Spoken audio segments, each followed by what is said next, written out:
Bob has a pretty great life. Between his burgeoning career, a solid group of friends, and a plethora of interesting hobbies, he's managed to carve out a pretty wonderful life for himself. But Bob has one big problem in his life that he really wants to fix. He's single. Very, very single.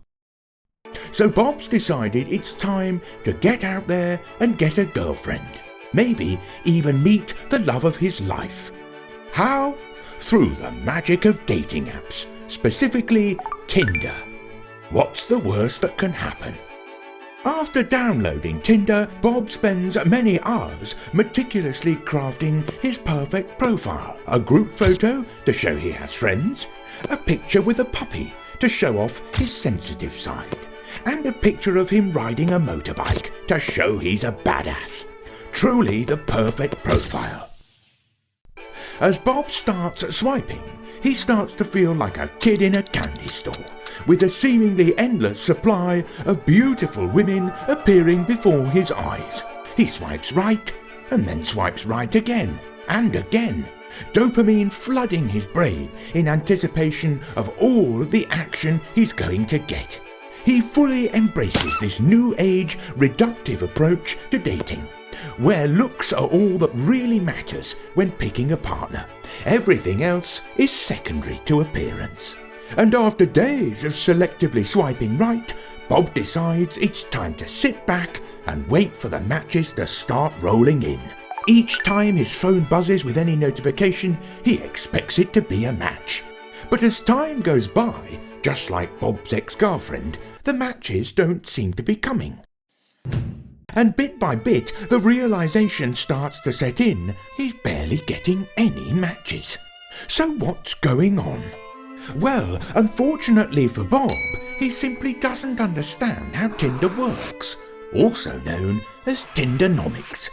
Firstly, there are significantly more men on dating apps than women. 65 to 75% of most dating app users are men after all. So Bob is in fierce competition with every Tom, Dick and Harry for the attention of a small cohort of women. Tinder is like a frat party, where the ratio is like really bad, dude. But it's not only the number of men on dating apps that are the problem. What Bob doesn't realise is that on dating apps, women only swipe right around 30% of the time, and about 20% of all female dating app users also turn down more than 80% of the potential male suitors on the apps. And all these factors combine to mean that the odds are not in Bob's favour. But Bob, unaware of these dynamics, has completely tied his self-worth to his ability to get matches. He takes the lack of interest from complete strangers in him as a sign that he clearly sucks as a person and should feel bad about himself. But on one gloomy Monday morning, Bob sees some matches coming in. Now is his time to shine.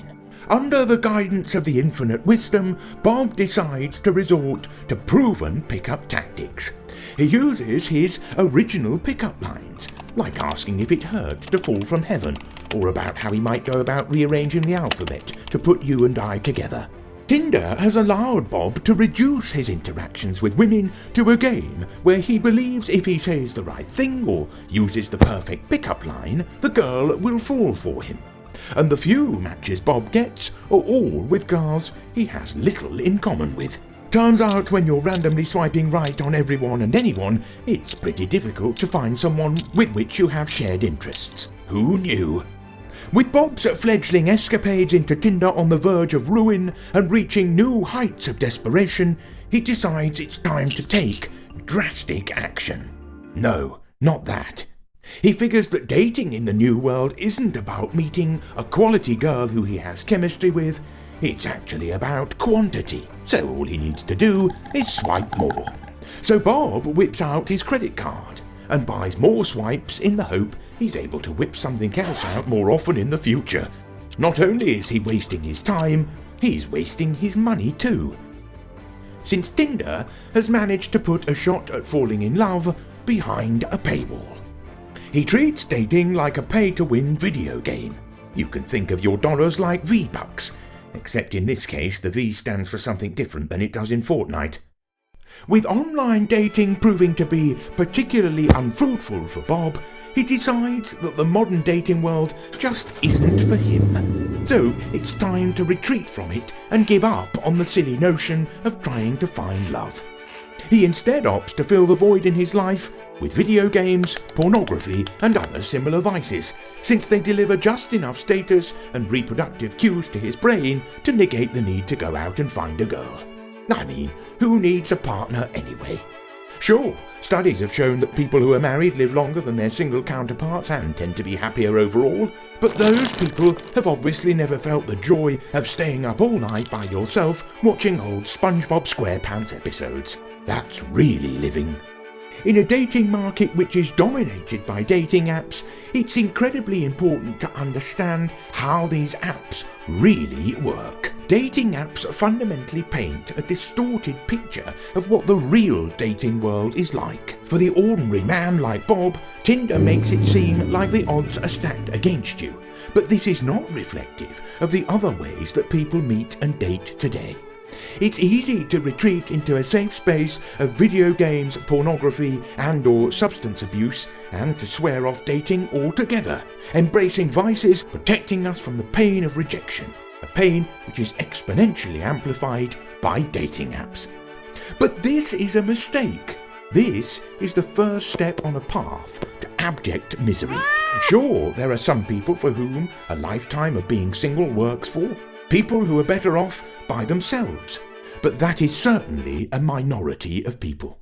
With dating, whether it's online or not, the fear of and pain associated with rejection is crippling for many of us.